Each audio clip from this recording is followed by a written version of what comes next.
Hello, I'm Claire Smith and welcome to my channel. So today I'm going to do something a little bit different and talk about some really super cheap fragrances. These fragrances, all three of them, you can get in the UK for £12 or less. And in actual fact, one of them you can get for about £3.50, which is super cheap. I don't think you can find a cheaper fragrance. And I'm just going to say whether I like them or not, basically, and talk you through them and tell you whether they're worth a try, because they are super affordable. And they're all fragrances that I've seen hyped on YouTube, that I've seen talked about on YouTube as good fragrances. So I'm hopeful that, you know, that there's going to be at least one gem in here. So the first fragrance I'm going to talk about is actually the cheapest of the bunch, and it's a celebrity fragrance, and it's one from Katy Perry. It's actually Indi. So this fragrance has been on my to buy list since I saw the Curious Perfumer talk about it maybe over a year ago. I remember being in lockdown and watching her talk about this fragrance and say how much she loves this one. And I can see why. And I've also seen Veronica Say's talk about this one recently, and also I've seen Joss's Fragrance Mixology talk about this one too.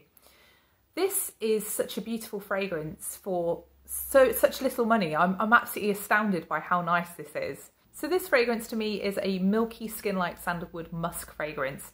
And I was amazed when I looked at the notes and saw that there wasn't sandalwood in this fragrance, because to me that was the first note that I thought of when I smelt this. And I know this one is widely compared with Santal 33 by Le Labo, which is a fragrance I haven't smelt, but I can imagine that, you know, for sure people would perceive sandalwood in this. So I can totally understand those comparisons. I think this for me as well is interesting because in the opening there's a slight greenness and there's also a bit of a purple fruitiness. So to me it smells like blackcurrant leaves or blackcurrant bushes, but I think the listed notes are bergamot, tea and plum. Yeah, but overall it's just a super milky, lactonic feeling fragrance. I would say this is the best non-sandalwood sandalwood fragrance that I've ever smelt. I'd also say it's one of the best non-coconut fragrances that I've ever smelt. It really does have that lactonic feel about it. And yeah, it's a very intimate fragrance because it's not one that projects. It's not one that's in your face. Having said that this is an intimate fragrance, I still do think it's a very long-lasting fragrance. I have sprayed this on me and still smelt it 10 hours later. I've sprayed it on me at night and still smelt it in the morning. It is an incredibly long-lasting, very persistent fragrance. I think this is amazing value for £3.50 for an unboxed perfume. I would not hesitate to pay a lot more for this fragrance. I think that it's actually a really good fragrance for such little money and definitely worth a try. So that's Katy Perry's Indi. So the second fragrance is one that I can date from my very early days of watching Perfume YouTube back in 2020. I remember sitting here in lockdown and seeing loads of people recommend this one as a great cheapie, and I finally picked it up. So this is Provocateur's Fatale Intense, and this was released in 2015. So this one I think is famous for having a chili pepper note in this fragrance, and I think that's really what stopped me buying it in the first place. I remember thinking to myself, I'm not sure, I don't know whether my taste is at chili pepper, I don't know whether I want to try this, and I think that's why I just didn't pick it up basically. So this to me just has an overall vibe of sweets. It smells like synthetic sweets, like strawberry laces. It's not exactly strawberry, but there's definitely sort of some kind of artificial berry note in this fragrance. It has an almost vinyl-like feeling to me. It's very, not plasticky, but it's got sort of just a general synthetic feeling about it. And I wouldn't say that that's a bad thing. I just say that it's something to be aware of. I think it smells super fun, this fragrance. I think the thing that I like about it is the combination of the berry note and the light licorice. The licorice here is not super dark, it's not super vampy. It's quite a light, fun, sticky kind of licorice fragrance, this one. There's also meant to be leather in the dry down, and I do smell something that could be leather, but I'm really not sure whether it is. So to me it's more of a patchouli, but it's also got a sort of slight rubberiness about it. It's really quite strange, this fragrance. I can definitely see why people would be interested in this fragrance. It's one that you're going to want to smell again because it is quite weird. It's something that is really sweet, really sticky, and would just attract people, I think. I think it's sort of something that people would want to smell. I feel like this one is something that you would wear to go clubbing or something like that. It's got that feel about it, that it's something that is fun and sort of playful vamp because it isn't sort of dark and mysterious. That chili note does come out in the dry down. I think that's where you definitely feel the chili most, in the dry down. But yeah, I wouldn't say it was like super spicy. I think if you're scared of the chili note, don't be scared of the chili note, because it's really not, it's not the spiciest perfume you're ever going to smell. It's quite because of the sweetness, it's quite a gentle spice, I would say. And it's more of a heat than a spice. I think overall, I'm pleased to have got this one, but I'm not sure how much I would wear it really. It feels a bit too much for work. And I'm not sure it's exactly me, this one. I think the only downside to this fragrance really, other than the very synthetic feel if you're not into that, is that it doesn't last that long. So it lasts maybe 3 or 4 hours on me, and probably projects for maybe the first hour to 2 hours. It's really not a long lasting one actually, this. I think the price for this was £12 for 30ml, which I think is, reasonable. I don't think that's not crazy, is it? It's not a lot of money. But I do think that I'm going through this one quite quickly. So you can see how much I've used already. And I've really not had this very long or worn it many times. So I've probably worn it about 4 or 5 times. So I think you would whip through these very, very quickly. And I have heard this one compared with Angel.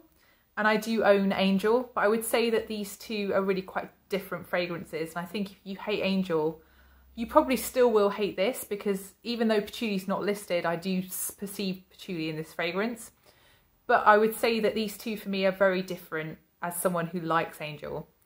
So for me, Angel is sort of brighter and fruitier.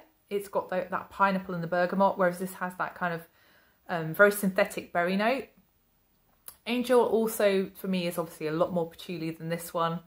And I would say that Provocateur is definitely by far and away the much sweeter of the two fragrances. Also, Angel has a honey note, and so for me they're quite different, but I can see how they have a similar vibe overall. So that's Provocateur, Fatale Intense. So the third fragrance is one from Stella McCartney, and I've never owned a Stella McCartney fragrance, but I have sort of fangirled over Stella McCartney fragrances for ages. Stella EDP, I don't know why I didn't buy it. I saw it for £20 for 100ml.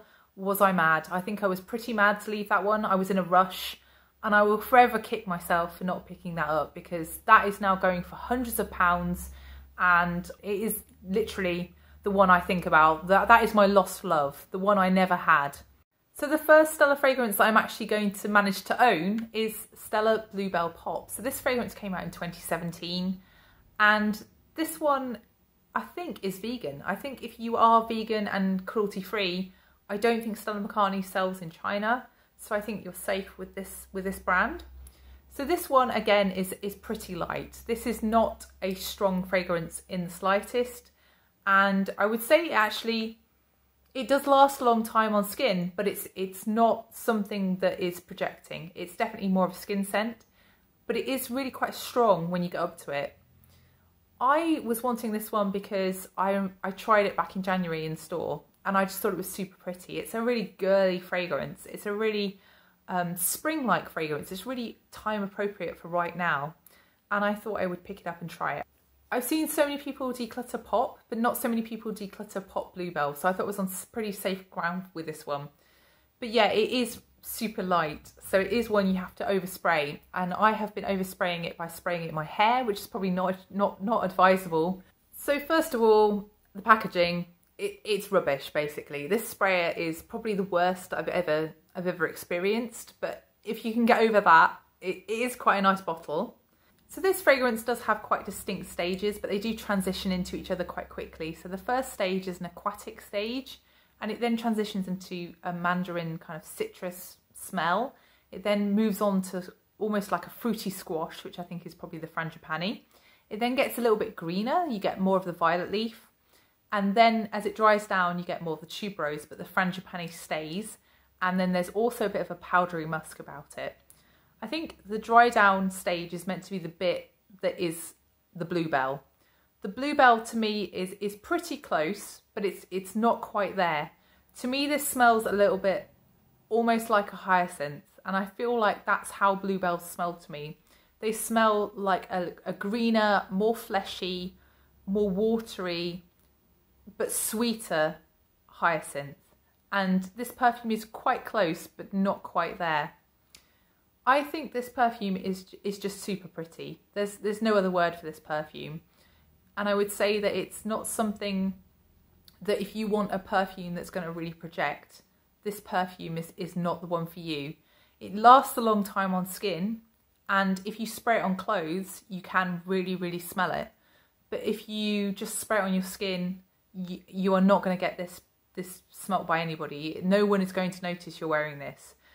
I find this perfume super pretty, but I know that light florals really aren't most people's jam.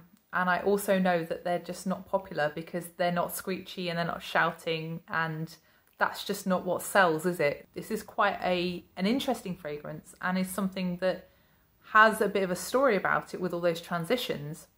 I think you have to like light florals to enjoy this perfume. I think this is a bargain for £10 for 30ml, but again, it depends what you want it for. If you want something that projects, and if you want something that other people can smell, this is probably not your perfume. If you want something that just makes you smell nice for you, this is definitely your perfume. So that's Pop Bluebell by Stella McCartney.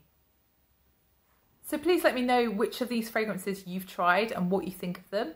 And also please let me know, what are your bargains? Which fragrances would you hands down turn around and go and buy again that you think are really underpriced? So I hope you enjoyed the video. If you did enjoy the video, please press the like button, and please also consider subscribing if you haven't done already. And I'll see you in the next one. Bye.